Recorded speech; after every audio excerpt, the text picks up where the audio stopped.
First contact and rising tensions. Captain Sarah Mitchell stood on the bridge of the UH Prometheus, humanity's most advanced deep space vessel. The stars outside the viewport seemed different today, holding secrets that would soon change everything.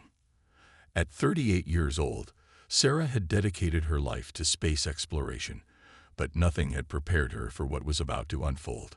"Captain, we're detecting multiple unknown signatures approaching our position," Lieutenant David Kim reported from the sensor station.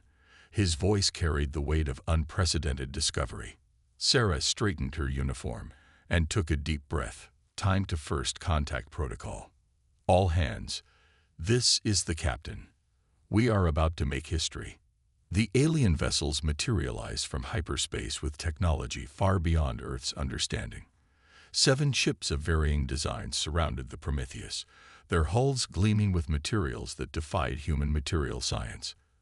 Sarah observed their formation carefully. It wasn't aggressive, but it wasn't entirely friendly either. A transmission request appeared on the communications panel. Sarah nodded to her communications officer, who established the connection. The main screen flickered to life, revealing beings unlike anything humanity had imagined. The primary speaker stood tall and ethereal, with crystalline features that caught and refracted light. Its voice, when translated, carried an air of ancient authority. "Greetings, humans of Earth. I am High Lord Vextor of the Galactic Assembly. We have been observing your species' expansion into space, and the time has come for formal introduction." Sarah stepped forward, representing all of humanity in this pivotal moment. "I am Captain Sarah Mitchell of the United Human Systems. We welcome this historic meeting and hope for peaceful relations." High Lord Vextor's expression remained unreadable. "The Assembly consists of 412 civilizations, governing this sector of the galaxy for over 10,000 of your years. Your species has reached the threshold where interaction becomes necessary." Over the following days, delegations from both sides met aboard a neutral assembly vessel. Sarah learned that the galaxy was far more populated than humans had ever imagined. Ancient civilizations had been watching Earth for centuries, waiting for humanity to achieve faster-than-light travel before making contact. Among the assembly representatives, one species stood out. The Zelkari were smaller than humans, with large, expressive eyes and gentle demeanors. Their ambassador, Thrix, seemed particularly interested in human culture and behavior. Unlike the other assembly members, the Zelkari asked thoughtful questions and listened intently to human responses. During a break in formal negotiations, Thrix approached Sarah privately. "Captain Mitchell, may I speak with you away from the others?" Sarah followed the alien to a quiet observation deck. Through the transparent wall, she could see Earth's sun as a distant star among millions. "My people have studied emerging civilizations for millennia," Thrix began, his voice soft but urgent. "We have observed humanity longer than most. There is something unique about your species." "Unique how?" Sarah asked, intrigued by the Zelkari's tone. Thrix's large eyes blinked slowly. "Your adaptability, your determination when challenged, your ability to unite when threatened. The Assembly sees you as primitives to be managed. They do not understand what they risk." Sarah frowned. "What do you mean by managed?" "The Assembly will offer you membership, but with restrictions. They will limit your expansion, control your technological development, and treat you as subordinates rather than equals. They have done this with other young species."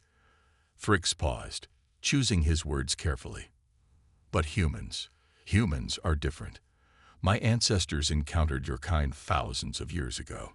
We learned to respect what others dismiss as primitive aggression." Before Sarah could respond, they were summoned back to the negotiations. The Assembly's true intentions soon became clear. High Lord Vextor presented their terms with the certainty of a superior addressing inferiors.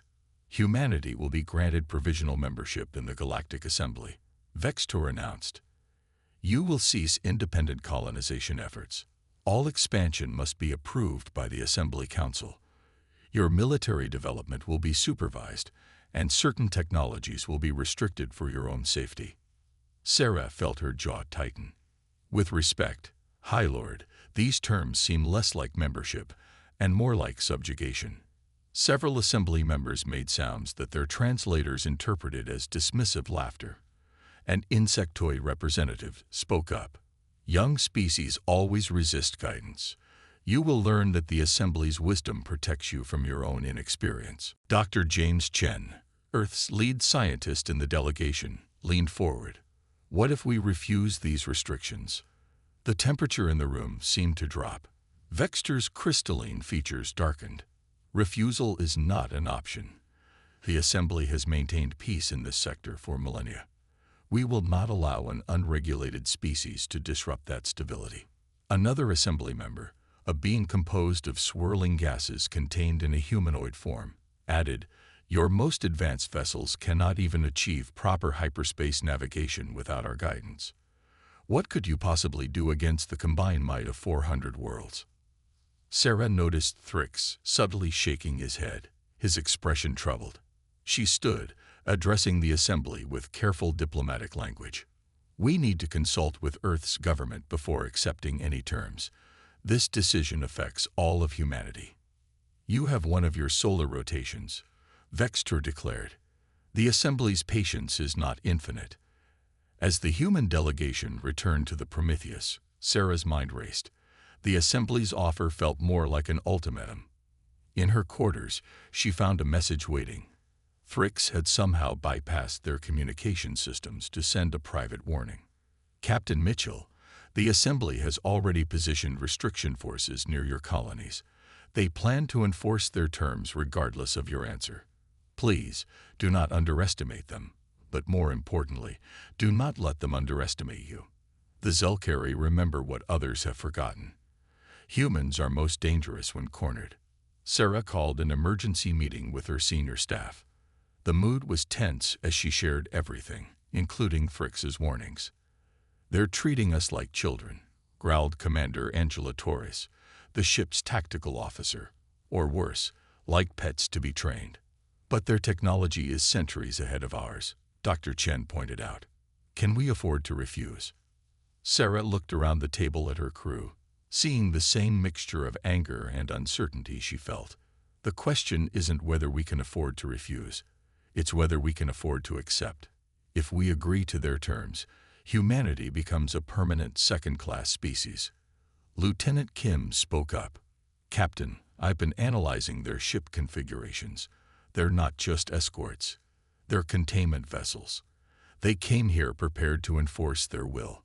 The realization hit everyone simultaneously. This wasn't a negotiation. It was an occupation disguised as diplomacy. Sarah made her decision. Transmit everything to Earth Command. Full documentation of the Assembly's terms and their underlying threats. And Kim, she added, start analyzing their technology. If they want to treat us like a threat, we should understand why they're afraid. As the Prometheus powered up its quantum communicator to reach Earth, Sarah stared out at the assembly vessels surrounding them. The aliens had made a crucial error. They had shown humanity exactly what they thought of them. And if human history had taught anything, it was that underestimating humanity's response to oppression was a mistake that many had made, but few had lived to repeat. The 24 hours Earth had been given were ticking away, and Sarah knew that whatever happened next would determine humanity's place in the galaxy. The Assembly expected compliance or futile resistance. They were about to discover that humans had a talent for finding a third option. In the depths of space, aboard ships scattered across human space, encrypted messages began to flow. Earth's colonies, military outposts, and research stations all received the same coded transmission. Prepare for contingency Omega. The Assembly thought they were dealing with primitives. They were about to learn why the Zelkari had tried to warn them. The spark of resistance. The Europa Research Station orbited Jupiter's ice moon like a steel sentinel, its solar collectors spread wide to catch the distant sun's feeble light. Inside the command center, Director Maria Volkov read the encrypted message from Earth Command for the third time, her expression hardening with each pass. Contingency Omega confirmed. She murmured to her second-in-command, Dr. Alan Webb. "They really think they can just walk in and take over." Webb, a tall man with prematurely gray hair, nodded grimly. "The Assembly's peacekeeping forces are already moving toward our outer colonies. They're not waiting for our official response." Maria stood and activated the station-wide communication system. "All personnel, this is Director Volkov. Implementation of Contingency Omega begins now. You know your assignments." Across human space, similar scenes played out. Research stations shifted their priorities, colony defense networks activated, and hidden projects emerged from classified status. Humanity had learned long ago that survival often depended on having backup plans for their backup plans. 3 days after the Assembly's ultimatum, their enforcement fleet arrived at Europa Station. Commander Zechtel of the Arcturian Guard led the operation, confident in the superiority of his forces. The Arcturians were the Assembly's primary military arm, their technology making them nearly invincible in conventional warfare. Human installation. "This is Commander Zechtel. You will immediately cease all unauthorized research activities and submit to Assembly oversight. Any resistance will be met with appropriate force." Maria's response came through clear and defiant. "Europa Station is engaged in peaceful scientific research under human sovereignty. We do not recognize your authority here." Zechtel's 4 arms gestured dismissively to his bridge crew.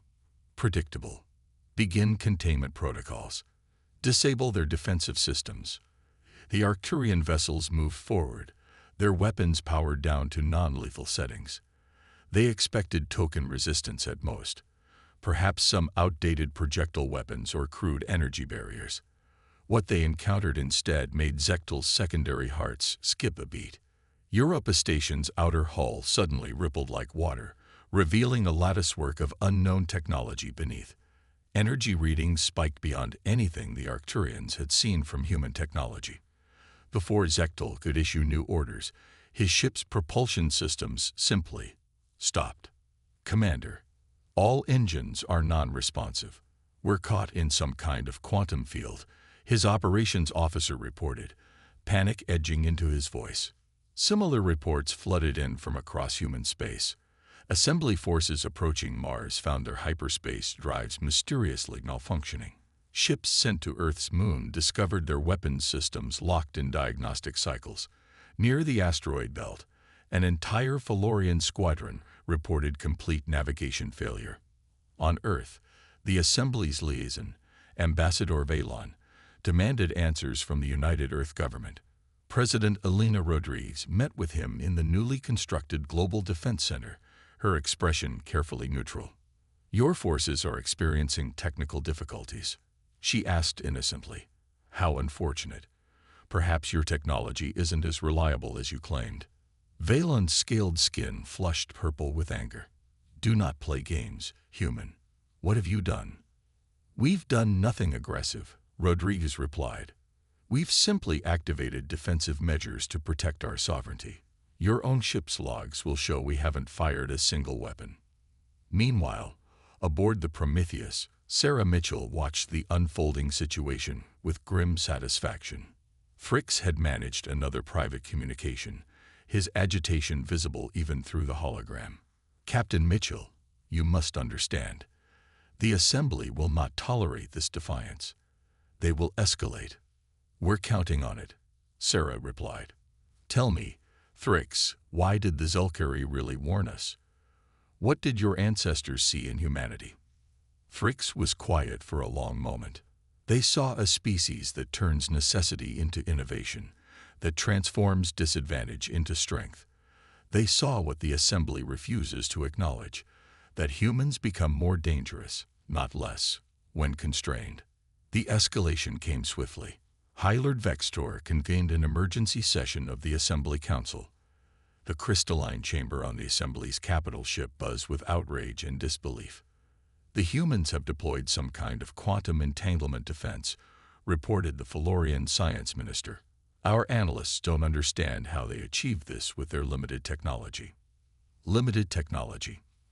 The phrase came from an unexpected source. Ambassador Thrix stood, his small frame dwarfed by the other representatives. Perhaps that assumption is the problem. Vextor's features flickered with annoyance. "Explain yourself, Selkeri. My people have studied humans for generations. They excel at reverse engineering, at finding unconventional solutions. How long have they had access to crashed assembly probes? How many accidents in human space were actually recovered technology?" The implications sent murmurs through the council. Vextor raised a crystalline hand for silence. "Regardless of their methods, this defiance cannot stand. I authorize full military intervention. The humans will submit or face the consequences." The Assembly's main battle fleet, comprising their most advanced warships, jumped into Earth's solar system with overwhelming force. Admiral Kexar, Supreme Commander of the Assembly military, personally led the operation. His dreadnought, the Supremacy of Order, was the size of a small moon and had never been defeated in 10,000 years of service. "All human installations and vessels, this is your final warning," Kexar broadcast. "Surrender immediately or face annihilation. Your primitive tricks will not save you from the combined might of the Assembly." The response came not from Earth, but from thousands of previously hidden installations throughout the solar system. Asteroids revealed themselves as camouflaged bases. Comets changed course, showing integrated propulsion systems. Even the solar collection satellites near Mercury reconfigured into something entirely different. President Rodriguez's voice carried across all channels. "Admiral Kexar, humanity offers you one chance to withdraw. We developed these defenses not out of aggression, but from necessity. We studied your technology, yes, but we improved it. We integrated it with our own innovations. The result is something you've never encountered." Kexar laughed, a sound like grinding stone. "Improved our technology? Impossible. Begin the assault." The Assembly fleet opened fire with weapons that could crack moons. The energy beams never reached their targets. Instead, they curved impossibly through space, bending back toward their origins. The Supremacy of Order's main gun, capable of destroying planets, fired once, and then found itself the target of its own redirected energy. Across the solar system, humanity's true defensive network activated. It wasn't based on shields or weapons, but on a fundamental manipulation of space-time itself. Human scientists had done something the Assembly thought impossible. They had weaponized quantum uncertainty. Ships found their targeting systems unable to lock onto anything. Navigation computers registered multiple simultaneous positions. Weapons fire emerged from empty space while human vessels appeared to be in several places at once. The battle, if it could be called that, lasted less than an hour. No human weapons fired directly. No assembly ship was destroyed. But every single vessel in the mighty fleet found itself helplessly disabled, caught in quantum fields that defied 400 civilizations' understanding of physics. In the chaos, Ambassador Thrix transmitted on all channels. "I tried to warn you. Humans spent 50,000 years surviving on a death world, turning every challenge into a tool. They learned from predators, from disasters, from their own wars. When you told them they were inferior, you merely motivated them to prove otherwise." The turning point came when the Supremacy of Order, pride of the Assembly fleet, suddenly lost all power. Its massive bulk drifted helplessly toward Earth's sun, saved only by human tugs that gently redirected its course to a stable orbit. Sarah Mitchell opened a channel to the Assembly Council. "High Lord Vextor, you came to our world and demanded our submission. You called us primitives, treated us as inferiors, but you made one crucial error. You showed us your technology, flaunted your superiority, and assumed we would simply accept it." She paused, letting the weight of humanity's achievements sink in. Humans have always been tool users. When we see a better tool, we don't just admire it. We figure out how it works, how to make it better, how to counter it. You brought us the tools of galactic civilization and expected us to remain dependent. Instead, we learned, adapted, and evolved. The most shocking revelation came from Earth's lead physicist, Dr. Yuki Tanaka, who broadcast the technical details of humanity's achievement. We didn't just reverse engineer your technology. We found the flaws in your understanding of quantum mechanics. Your civilization stopped innovating millennia ago, content with what worked. Humans never stopped pushing boundaries. The Assembly Council sat in stunned silence. It was Thrix who spoke first, his voice carrying the weight of historical vindication. My ancestors left a warning in our archives. The humans are coming. When they do not meet them with force, for they transform opposition into opportunity. Do not underestimate them, for they turn weakness into strength. Welcome them as equals, or find yourselves surpassed. Highlord Vexter's crystalline form dimmed with the equivalent of shame. For the first time in 10,000 years, the Assembly faced a species that had not just resisted their authority, but had exceeded their technological paradigm. President Rodriguez addressed the Assembly with humanity's terms. We don't seek conflict or domination, but we will not accept subjugation. We offer partnership as equals, our innovation combined with your experience. Together, we can advance further than either could alone. The aftermath reshaped galactic politics. The Assembly, humbled by their miscalculation, voted to offer humanity full membership without restrictions. Some members did so out of respect, others from fear, but all recognized that the galaxy had changed. The Zelkari were appointed as permanent liaisons between humanity and the Assembly, their warnings finally heeded. Fricks often remarked that the greatest irony was how the Assembly's attempt to constrain humanity had only accelerated their technological development. Years later, when newer species joined the galactic community, they heard the story that became legend. How humanity refused to kneel, how they turned imposed limitations into unprecedented advancement, and how the mighty Galactic Assembly learned that true strength sometimes comes from those dismissed as weak. The old human saying proved prophetic. Necessity is the mother of invention. The Assembly had created necessity, and humanity had given birth to a new age of innovation that would reshape the galaxy for millennia to come. And in the archives of 1,000 worlds, a new warning was recorded. When dealing with humans, remember, they are most dangerous not when they attack, but when they innovate. Do not corner them, for they will find a door where none existed. Do not underestimate them, for they will exceed your greatest expectations. And above all, do not threaten their freedom, for they will redefine what is possible to preserve it. The galaxy had learned, sometimes wisdom comes not from age, but from those bold enough to challenge what everyone else accepts as impossible. Humanity had arrived, not as subjects, but as architects of a new galactic age.